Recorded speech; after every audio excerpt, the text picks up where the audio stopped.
All right, guys. Today we got a bunch of Switch 2 news for you. Dealing with games. We have some game news for you. We have an update. Also, dealing with how the actual game chat service works and what you have to do to actually verify your ability to chat with your friends. It's not just as simple as them being on your friends list. I do get why Nintendo's doing it. It is more convoluted than other systems out there. Of course it is. It's the way Nintendo kind of is being with Switch 2, at least at the start. Things are a little bit more complex to do anything. That being said, we have other game news for you. And look, guys, what can we say? We're getting into the very last month before Nintendo Switch 2 comes out. So, of course, we're going to be giving away 2 Nintendo Switch 2 Mario Kart World bundles. To enter, all you have to do is go down to the pinned comment or the link down in the description. I wish everybody luck. We'll draw the winner about 10 days before Nintendo Switch 2 comes out. And without further ado, why don't we just dive into that freaking news. So first up, we got to go over here to this page over on the official Nintendo website, because this deals with, well, as you can see, game chat, right? We all know what game chat is. It is a paid service behind NSO. It has the C button attached to it. You can do the camera. You can share your game feed. You can just chat with up to 12 people at once. And okay, fine. And we know you can only do it with people on your friends list, which to me, it's totally fine. There still could be individual, like, public chat lobbies in games like Call of Duty or Fortnite, but this is just for their internal system, which is basically how it works on Xbox and PlayStation, where I pretty much, at least for me, only ever chat with people on my friends list. I suppose you might be able to chat with strangers, but that's not really how I do it. But this is the part that's interesting. So this is all about how can you get this stuff to work, right? So only friends can be invited, right? We went over that. But this is the one that's new. As an additional security measure, text message verification is required to set up game chat. It uses the phone number registered to your Nintendo account. And I know exactly why Nintendo's doing this, because look, to have a cell phone means you're probably an adult. Yes, I know a lot of kids have cell phones. I'm not stupid, but I guess the idea is that they suspect or expect you to only use this stuff with your friends and family. So there is that. So look, hey, this is how it works. You can either do it or you can not do it. But that is Nintendo's way of trying to make sure game chat stays safe so they know you're only talking to people you legitimately know. Next up, we have news about Hollow Knight Silksong, because guess what? Hollow Knight Silksong is going to be playable at a museum later this year, which is crazy to me because I've already played Hollow Knight Silksong. I played it at the last in-person E3 at E3 2019 at Nintendo's booth on Nintendo Switch. And then, hey, it popped up in the Nintendo Switch 2 Direct, and it's coming out this year. Oh my gosh, this is amazing. But maybe the date this demo is available now gives us a time frame to when to expect Hollow Knight Silksong to come out. We head on over to IGN over here where it says Hollow Knight Silksong will be playable in September 2025 at an Australian museum.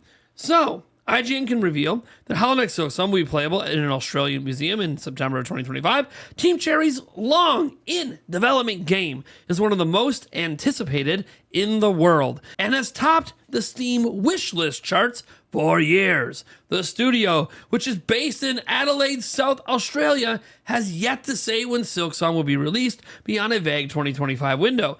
But we at least know it will be playable for those who can be at Australia's National Museum of Screen Culture, ACMI, from September 18th. Silksong will be playable at the Melbourne Museum as part of a video game exhibition called Game Worlds, which will also include displays that delve into the game's design and artistic direction. ACMI co-founder Bethan Johnson and Jeannie Maxwell commented, since Hollow Knight Silksong's initial announcement in 2019, it has been one of the most anticipated indie games on the planet, and we are thrilled to celebrate the design of this South Australian-made game as a centerpiece of Game Worlds in September. From the hundreds of sprites and animated hornets, different movements and attacks, to the logic behind the game's most challenging boss fights, and of course, having the game playable in gallery, our Silksong displays delve deeply into the details of the game's artistic direction and design. We're so grateful to Team Cherry for trusting us with their work and so excited to share that work with you. As part of that announcement, ACMI shared a sprite sheet from Silksong. Oh, look at this. Look at this crazy sprite sheet. Look at this thing. Look at that. that is wild. Anyways, folks, so there you go. That kind of gives you an idea, at least, of when this could be playable. We don't obviously know exactly when it's going to be playable, but I do think it's important to remember that we've been anticipating this game for a long time. It is going to come to Game Pass as well. It's going to be on every platform. But I love game news, man. It's exciting stuff. So should release before September? Maybe. We'll have to wait and see. You know what we don't have to wait and see? Koei Tecmo supporting the Nintendo Switch 2. We obviously knew about Hyrule Warriors Age of Imprisonment coming out this winter, but there's a couple other games, and it sounds like Koei Tecmo is all in on Switch 2. So we go over here to this guy, Pierre485. He says, Koei Tecmo note that they decided to support Nintendo Switch 2 from the get-go with 3 titles. Nobunaga's Ambition, Awakening Complete Edition, coming out on launch day, June 5th, 2025. Wild Heart S, coming out on July 25th, 2025. And then Hyrule Warriors Age of Imprisonment, winter 2025. And they note more titles are in development. Obviously, we don't know what those more titles are, and you can go ahead and speculate away, but this is all coming from the Koei Tecmo results, where their sales are down 2%, the net profits are up 11%. They did miss their forecasts. The company cites 3 pillars: the human capital, the business strategy, and the cash allocation. But yeah, this all comes from their recent financial report, and this is nothing but good news for Switch 2 that Koei Tecmo is all in. So get ready, folks. The third-party support on Switch 2 is going to be off the charts. Now, we're going to take a brief pause from talking about Switch 2, not to advertise a sponsor. Did you think that was coming? No. There's no sponsor today. But we got to talk about something else Nintendo related, and that is the Lego sets. A bunch of new Lego sets were announced for Animal Crossing, Mario Kart, Mario, and we're going to go over to a Go Nintendo article that has all the details. So new Lego, Super Mario, Mario Kart, and Animal Crossing sets are due out in August of 2025, and you can see some samples here. We'll take some closer pictures here. So it continues to grow, and look, there are 9 sets in total, ranging from 149 pieces all the way up to 1,251 pieces. So we have the Super Mario, Prince Florian, and Castle Bowser. That's the biggest set at 1,251. Super Mario Captain Toad's Camp. Then we have Super Mario Party at Toad's House. Mario Kart Wario and King Boo. Happy to see Wario in here. Mario Kart Bowser's Castle. Mario Kart Interactive Lego Mario in Standard Kart. Animal Crossing Creative Houses Seasons of Fun, Animal Crossing Blather's Museum Collection. That one looks cool. And then Animal Crossing Goldie's Cozy House. So this all comes out in August, and we can see some image examples here. This one looks really cool. I like the way that one looks. Then we get over here, looking at the other Super Mario set with Toad, Captain Toad there. Oh, man, looking good. I like the Goomba, looks hilarious. We get over here to his house, Toad's house. He's got even a record player in there. That's pretty neat. Then we get over to the Mario Kart set with Wario and King Boo. And I got to say, seeing Wario there makes me happy. I love Wario. We get over here to the Bowser set, the Mario Kart Bowser set with Yoshi included. So that's pretty cool.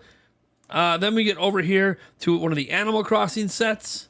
Then we get over to the Blather's Museum set, which I'm so happy they put a dinosaur in that set. That makes me smile. Then we get to the final Animal Crossing set as well. Obviously, no prices are revealed at this time.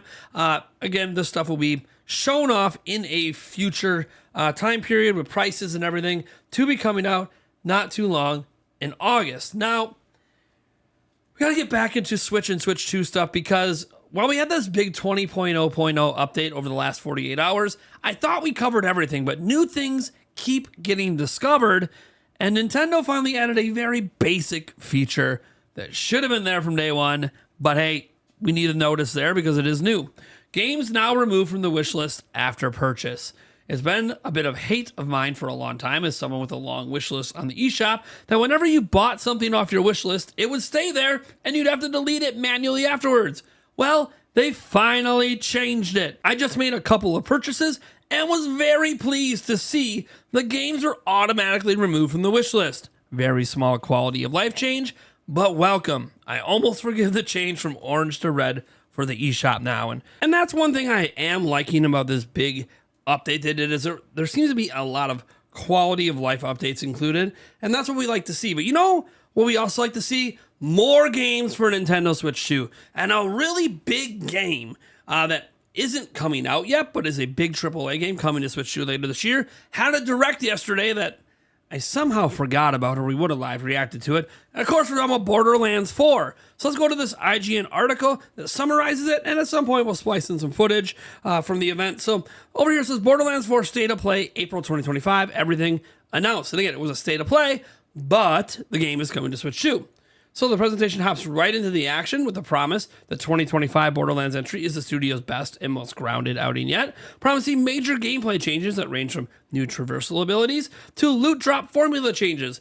Gearbox managed to fill the 20-minute showcase with reveals about how Borderlands 4 ups the ante with new mechanics and refreshed existing features. And we've got all the highlights, obviously, in this article. We'll have it linked below. So they have movement abilities. Every Borderlands title updates its traversal mechanics in new ways. Borderlands 4 looks to be no different. We've seen hints of some of the new looter-shooter tools players will have at their disposal when the release date rolls around this September. But today's gameplay footage gave us a clearer look upon what's to come. Vault Hunters can take advantage of a very Destiny-like mid-air hover, this time around giving players the freedom to shoot while airborne or reach faraway ledges. There's also a grappling hook that can be used for both combat and exploration, as well as a dash for those last-second dodges. Vehicles, of course, continue to be a major component in Borderlands 4, and this time around it appears we'll have the freedom to spawn our rides, including the new Digi Runner, wherever we please. We've got a good taste of the Vault Hunter traversal mechanics in previous showcases, but today's State of Play really put the gun manufacturers in the spotlight. There's a total of 8 companies supplying players adventure this time around, meaning 3 new ones, the Order, Ripper, and Daedalus, will be behind some of Borderlands 4's new toys. Like the other returning manufacturers, each newcomer features unique weapon designs and abilities. Borderlands 4 is taking things one step further, however, by introducing a new spin on its existing gun mechanic, the licensed parts system. Gun can now be comprised of a variety of different parts from different manufacturers, meaning you can find an assault rifle with elemental components developed by Malawan, an ammo clip made by Torg, and a shield from Hyperion. Higher rarity items come with more parts, making that quest for big loot drops even more crucial than ever. Now we get to the story. The story of Borderlands 4 plays. It follows 2 Vault Hunters, Vex and Siren, and an exosuit-wearing former TDR soldier named Rafa. The former playable character uses Siren abilities to conjure beings to help in battle, while the latter builds tools like arc knives to tear enemies apart on the fly. Today's gameplay sees the duo fighting through cold, open arenas throughout the Terminus Range, one of 4 zones to explore on the planet Karos. Borderlands 4 will follow the series' trend of running into old faces while introducing new ones. Some familiar names that showed up during the State of Play included Moxie, Zane, Amara, and of course Claptrap, though there were also a few hints that we might learn more about Lilith too. New characters, including a towering armored individual named Rush and a helpful robot named Echo 4. The handy robot companion will follow players for the duration of Borderlands 4, aiding the exploration by scanning environments, hacking, and leading to lost Vault Hunters on their next objective. There's also multiplayer, of course, because, hey, that's a big part of Borderlands. Borderlands 4 players will be happy to hear Gearbox has made an attempt to streamline the co-op experience this time around. In addition to what it calls an improved lobby system, it should be easier to join up with friends at a moment's notice. Crossplay will be available at launch too, with all loot instanced for each player and dynamic level scaling, meaning you'll have the freedom with friends on any platform, which, hey, it's really cool to know when we're playing on Switch 2, if we have friends on Xbox, PlayStation, PC, we can play with them. I like that. Customization within your party goes even further. Gearbox has implemented a feature that allows everyone to have their own difficulty setting separate from one another. Making the journey with friends easier is split-screen couch co-op, which will be available at launch. Thank you. I hate when stuff like that's not at launch. As well as an addition that allows players to fast travel to their buddies if someone gets lost. Borderlands 4 also features a lower chance for legendary loot drops, dense new skill tree, and so much more.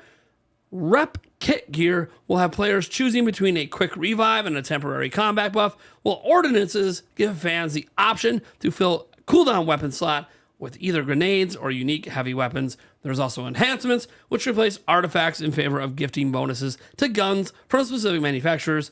Look, they moved up the release date as well. This is what's really cool. So, the release date on PC, PlayStation 5, Xbox Series X and S is on September 23rd. They moved it up to September 12th, but here's the problem. You're seeing the problem right here. Well, they moved the release date up from the 23rd to the 12th. A Nintendo Switch 2 version is due out at an unspecified point. That is something that I don't like to see, is the Switch 2 version doesn't look like it's day and date. But, of course, talking about the release date, Randy Pitchford was over on X saying Borderlands 4 is shipping early is 100% the result of confidence in the game and development trajectory, backed by actual tasks and bug find/fix rates. Our decision is literally 0% about any other product's actual or theoretical launch date, and that's because everyone thought they moved the launch date up because of Grand Theft Auto 6. And he's basically saying that has nothing to do with why we made this decision. Of course, it not being day and date on Switch 2 isn't something I like to see. But what am I going to do about it? Sit here and whine? Hopefully, it's quickly after September 12th, but I'd like it by the end of the month, at least. See, we can't all have nice things. Now, one last thing, and this has to do with the new HD Rumble. It's apparently quieter than the old one, while being more intense. Doesn't make sense to me. Let's go over and look here. Nintendo Lite. Switch your Joy-Con HD Rumble won't be as loud as it was on Switch, but it might make one game more difficult. That game is one of the Labo games. So, this is on their backwards compatibility page under the game Everybody's 1-2 Switch, which, you know, we all care about Everybody's 1-2 Switch, but there's a note there that says the volume of the Joy-Con 2 controller's force feedback vibrations has been reduced compared to the Switch Joy-Con controllers. So it may be more difficult to find hidden Joy-Con 2 in the minigame Joy-Con Hide and Seek. So it's interesting because a lot of people have said it's much more intense and it's much better than the original HD Rumble, at least from the hands-on experience. But here they're noting that even though that's the case, it's also quieter. And I don't really know how they achieve that, but it makes one game in Everybody's 1-2 Switch, I don't know, not impossible. They're not saying it's impossible, it's just harder. Then again, who's playing Everybody's 1-2 Switch? That's what I thought. All right, guys, that's going to do it for this video. I want to thank you so much for tuning in. And as always, I will catch you guys tonight. And I know you guys are waiting. One particular story we didn't touch upon. Xbox has jumped up a bunch of their prices. That's for tonight's live stream. We're going to dive into that because it's not specifically Nintendo related, but I think it is worth talking about the grander impact on Switch 2 and the rest of the industry. But that's what tonight's live stream is for. Catch you guys then.